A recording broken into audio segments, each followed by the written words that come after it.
नमस्कार, मी श्वेता. स्वामी अनुभूती आपल्या यूट्यूब मराठी चॅनलमध्ये तुम्हा सर्वांचं पुन्हा एकदा मनपूर्वक स्वागत. बघा, स्वामी अनुभूती सोबतच स्व अनुभूती असा आपण नवीन भाग याच्यामध्ये सुरू केलेला आहे.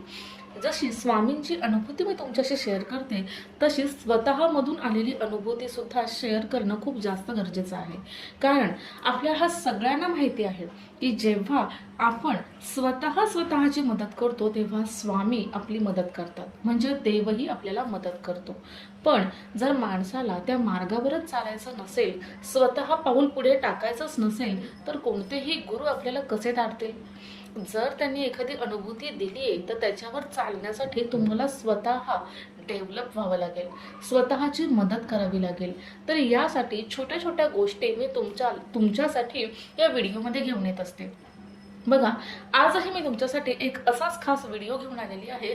स्वतः बाबतीत स्टँड घेणं किंवा स्वतःहून स्टँड घेणं हे किती महत्त्वाचं आहे आणि हे कशा पद्धतीने आपण घेऊ शकतो हेच मी आज तुम्हाला सांगणार आहे. जर तुम्ही आपल्या या चॅनलवर नवीन असाल तर नक्कीच आपलं हे चॅनल जास्तीत जास्त लोकांपर्यंत पोहोचवा आणि जास्तीत जास्त लोकांना या चॅनलशी जोडा. तर सुरू करूया आजचा व्हिडिओ. बघा, आपण करिअर करत असतो, आपण गृहिणी असतो किंवा आपण इतर ठिकाणी बिझनेस करत असतो, क्लासेस घेत असतो, बऱ्याच गोष्टी आपण करत असतो. जेंट्स असो किंवा लेडीज असो, मुलं असोत किंवा कोणीही असो, प्रत्येकाला अशी एखादी सिच्युएशन येते की ज्या वेळेस आपल्याला स्टँड घ्यावा लागतो, काहीतरी सांगावं लागतं, बोलावं लागतं. पण बऱ्याच वेळेला काय होतं, आपल्याला बोलायचं असतं, चार चौघजण असतात, घरात असो, बाहेर असो, ऑफिसमध्ये असो किंवा आणखी कुठेही असो, चार चौघांमध्ये आपल्याला बोलायचं असतं.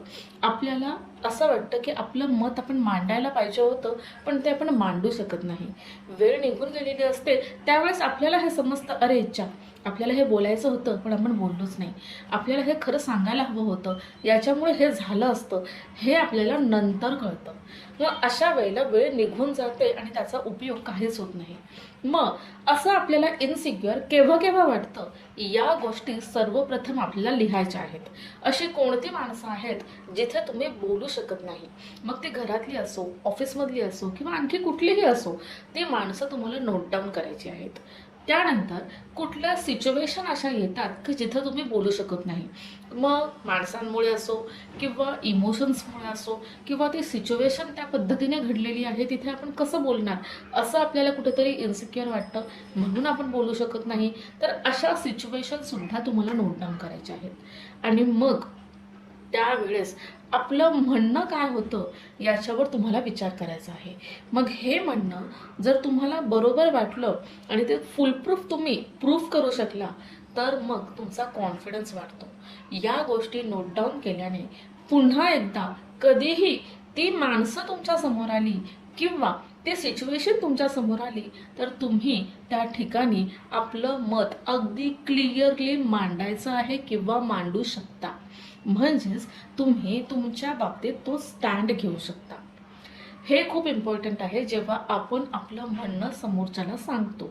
आणि ते सांगताना मात्र तुम्हाला अगदी आरामात, कॉन्फिडेंटली ते म्हणणं तुम्हाला सांगायचं आहे. बघा, कुठलंही म्हणणं सांगताना जोरजोरात, मोठ्याने आवाज करून असं तुम्हाला सांगायची गरज नाही. तर ते म्हणणं तुम्हाला एकदम आरामात सांगायचं आहे, एकदम कॉन्फिडेंटली सांगायचं आहे, समोरच्याला बघून, नजरेला नजर देऊन. शिवाय तुमची बॉडी लँग्वेज ही एकदम क्लिअर हवी, कॉन्फिडंट हवी. जर तुमच्यामध्ये कॉन्फिडन्स नसेल, कमी असेल, तर तो आधी तुम्हाला बिल्डअप करावा लागेल.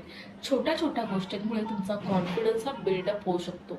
जर तुम्ही बोलताना समोरच्या माणसाशी आय कॉन्टॅक्ट केला, तर तुमचा कॉन्फिडन्स हा बिल्डअप होतो आणि तुमचं म्हणणं त्याला समजतं. ती म्हणणं, जे काय आपलं म्हणणं असेल ते म्हणणं समोरचा व्यक्ती हा लक्ष देऊन ऐकतो. जर तुम्ही आरडाओरडा केला, तर रडलात, इमोशन्स जागृत झाले, तर काय होईल, तर म्हणणं त्याच्यापर्यंत पोहोचणार नाही. आणि याचं काय नेहमीच आहे असं म्हणून तो तुम्हाला कानाडोळा करेल किंवा तुम्हाला गृहीत पकडून तो पुढे निघून जाईल. तर असं न होण्यासाठी तुम्हाला, जर इमोशन्स असतील तुमच्या खूप जास्त, म्हणजे तुम्हाला रडायला येत असेल, तुम्हाला राग येत असेल, अशा काही गोष्टी जर तुमच्या बाबतीत घडत असतील, तर तुम्हाला आधी पॉज घ्यायचा आहे, शांत राहायचं आहे. त्यानंतर कॉन्फिडेंटली तुमचं म्हणणं तुम्हाला एकदम आरामात समोरच्याला सांगायचं आहे. तेव्हा तो लक्षपूर्वक ऐकेल आणि त्याच्यावर कृती देखील घडेल आणि मग त्यालाही समजेल की हां, हा बोलला ह्याच्यामध्ये पॉईंट आहे. तर या पद्धतीने तुम्हाला बोलायचं आहे. बघा, 2 गोष्टी आहेत. एक तर इमोशन्स तुम्हाला कंट्रोल करायचे आहेत आणि समोरच्या व्यक्तीला फुलप्रूफ तुम्हाला सांगायचं आहे कॉन्फिडेंटली. या 2 गोष्टी खूप महत्त्वाच्या आहेत.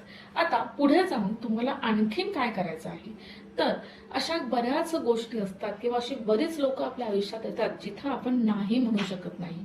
त्यामुळे प्रथम कुठलीही गोष्ट जर तुम्हाला नाही करायची आहे किंवा तुमची ती मनस्थिती नाही आहे किंवा तुम्हाला ते करायला आवडत नाही, तर तुम्हाला ती गोष्ट क्लिअरली समोरच्याला सांगता आली पाहिजे. ओरडून आरडून किंवा समोरच्याला काहीतरी त्रास होईल अशा पद्धतीने नाही, तर प्रेमाने किंवा मला ही गोष्ट नाही जमणार किंवा मला ही गोष्ट आत्ता करणं जमणार नाही, मी हे नंतर करू शकते, किंवा मला हे आवडत नाही, मला हे नाही करता येणार, इतकं क्लिअरली स्पष्ट तुम्हाला त्याला सांगता आलं पाहिजे, जेणेकरून त्याला तुमचं म्हणणंही कळलं पाहिजे आणि त्याला त्याचा रागही नाही आला पाहिजे. या पद्धतीने प्रेमाने सुद्धा तुम्ही त्याला समजावून सांगू शकता. तसेच कोणतीही गोष्ट जर तुम्हाला सांगायची असेल तर तुम्हाला ती प्रेमाने, आनंदाने किंवा स्पष्टपणे सांगता आली पाहिजे, पण हळू आवाजात, आवाज न वाढवता, इमोशन्स क्रिएट न करता तुम्हाला त्याला ती गोष्ट पटवून देता आली पाहिजे. तर तुम्हाला तुमचा स्टँड उत्तम रीतीने घेता येईल. बघा, बऱ्याच वेळेला आणखी काय होतं, तर आपल्याला गृहीत धरलं जातं, हिला काय हे चालतं, याला काय ते चालतं, ह्याला नाही विचारलं तरी काही फरक नाही पडत, तो बरोबर येईल, किंवा अशा पद्धतीने आपल्याला गृहीत पकडलं जातं. व त्यावेळेला मला हे चालणार नाही अशा पद्धतीने तुम्हाला गोष्टी सेट करता आल्या पाहिजेत. म्हणजे तुम्हाला तुमच्या बाउंड्रीज सेट करता आल्या पाहिजेत.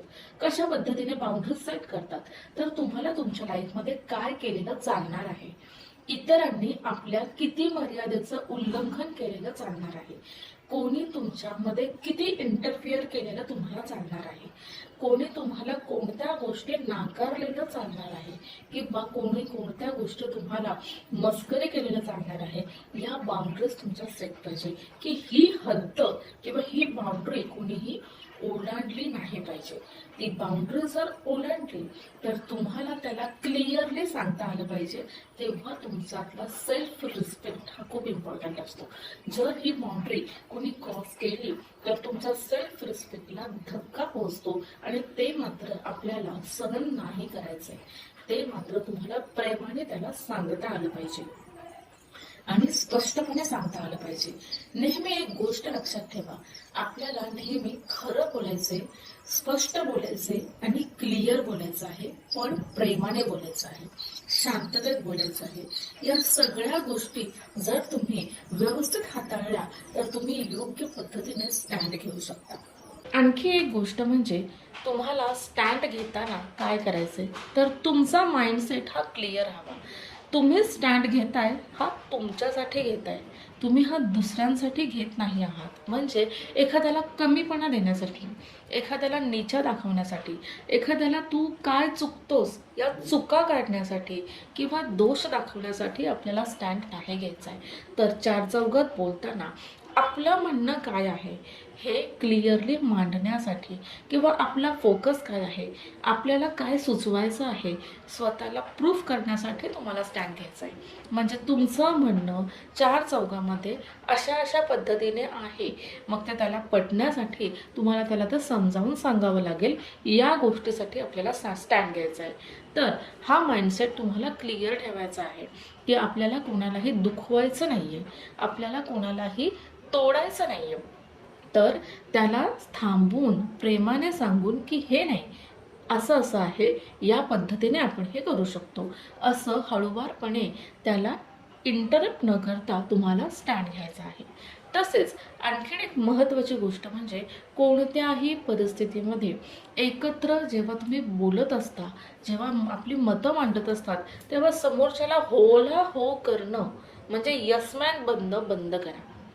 होला हो करणं म्हणजे तुमचा पॉइंट ऑफ व्ह्यू तुम्ही मांडत नाही, तो जर एखादी गोष्ट सांगत असेल किंवा समोरचा घरामध्ये असो बाहेर असो कुठेही असो आपल्या जोडीदार जरी असेल तरी तो एखादी गोष्ट सांगत असेल आणि ती तुम्हाला नाही पटली तर त्याच्या होला हो करणं साफ चुकीचं आहे. तर तुम्हाला त्या सिच्युएशनमध्ये काय करायचं आहे तर तुमचं मत मांडायचं आहे की बघ मला हे असं असं वाटतंय, याच्यावरती अशा पद्धतीने विचार केला जाऊ शकतो किंवा या गोष्टीमध्ये हे असंही होऊ शकतं. या पद्धतीने तुम्ही प्रेमाने त्या ठिकाणी सुद्धा तुमचं मत मांडू शकता. मग समोरच्याला राग येऊ शकतो, समोरच्याला वाईट वाटू शकतं, ते तेवढ्यापुरतं. पण तुमचं म्हणणं जर त्याला पटलं तर तो सुद्धा तुम्हाला ॲग्री करेल आणि शेवटी मात्र तुमचा धन्यवादच करेल. त्यामुळे होला हो करणं म्हणजे यस मॅन बनणं सोडून द्या आणि तुमचं म्हणणं ठामपणे क्लिअरली सांगायला शिका. ही एक अजून इम्पॉर्टंट गोष्ट तुम्हाला करता येईल. तर अशा पद्धतीने तुम्हाला स्टँड घ्यायचं आहे. प्रत्येक वेळेस मी हे नाही करू शकत, मी हे नाही बोलू शकत, मी जर बोललो तर समोरचा हसेल का, समोरच्याला काही वेगळं वाटेल का, हा विचार करणं बंद करा. छोट्या छोट्या स्टेप्स घ्यायला शिका. म्हणजे जर तुम्हाला स्टँड घेता येत नसेल तर याचं सगळ्यात महत्त्वाचं कारण असतं की तुमच्याकडे कॉन्फिडन्स नसतो. मग तुम्ही छोट्या छोट्या गोष्टींनी याची सुरुवात करू शकता. जर तुम्हाला एखादी गोष्ट नाही पटली, एखाद्या हॉटेलमध्ये तुम्ही गेलाय, तुम्हाला एखादी गोष्ट नाही आवडली तर तुम्ही तिथल्या मॅनेजरला जाऊन त्याची कंप्लेंट रीतसर करू शकता, त्याला फीडबॅक देऊ शकता. फीडबॅक देणं हे सुद्धा आपण स्टँड घेण्याचं एक उत्तम स्टेप्स असू शकते. त्यानंतर जर तुम्ही क्लासमध्ये बसलेला असाल, कुठे बसलेला असाल, तुम्हाला एखादा पॉईंट कळाला नाही तर तुम्ही उभं राहून तो पॉईंट विचारू शकता. हा सुद्धा तुमच्या दृष्टीने स्टँड घेणंच आहे. म्हणजे जेव्हा आपण आपल्याला एखादी गोष्ट नाही कळत ती विचारतो, हा स्वतःसाठी घेतलेला एक स्टँडच असतो. त्यामुळे कॉन्फिडेंटली उठा, कॉन्फिडेंटली विचारा. हसणारे हसतच असतात, त्यामुळे त्यांच्याकडे लक्ष न देता आपल्याला जर पुढं जायचंय तर स्वतःसाठी स्टँड घेणं खूप इम्पॉर्टंट असतं. यामध्ये समोरचा काय विचार करेल हा विचार आपल्याला करायचा नाहीये. तर आपल्याला आपलं मत मांडायचं आहे.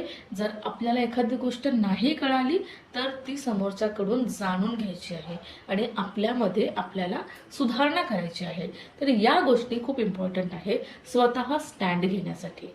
तर या गोष्टी जेव्हा तुम्ही हळूहळू सुरू कराल त्यावेळेस तुम्ही स्वतः खूप पुढे गेलेले असाल, स्वतःला डेव्हलप केलेलं असेल आणि तुम्ही स्वतः आपले मत मांडण्यासाठी सक्षम झालेला असाल. हा व्हिडिओ कसा वाटला मला नक्कीच कमेंट करून कळवा. या व्हिडिओमध्ये मी सांगितलेल्या गोष्टी नक्की आत्मसात करा आणि त्या पद्धतीने आपली वाटचाल सुरू करा. हा व्हिडिओ गृहिणींसाठी खूप महत्त्वाचा आहे. तसंच ज्यांनी करिअरची सुरुवात केलेली आहे किंवा जे करिअर करतायत, ज्यांच्यामध्ये कॉन्फिडन्स कमी आहे, अशा लोकांना सुद्धा स्वतःसाठी स्टँड घेण्यासाठी हा व्हिडिओ खूप महत्त्वाचा ठरणार आहे. तर मला नक्कीच कमेंट करून कळवा, तुमचे अनुभवही शेअर करा आणि पुन्हा भेटूया आपण अशा सुंदर आणि छान व्हिडिओ आणि टिप्स सोबत. पुन्हा भेटूया. चला तर मग Shri Swami Samarth. Tata, bye bye and see you.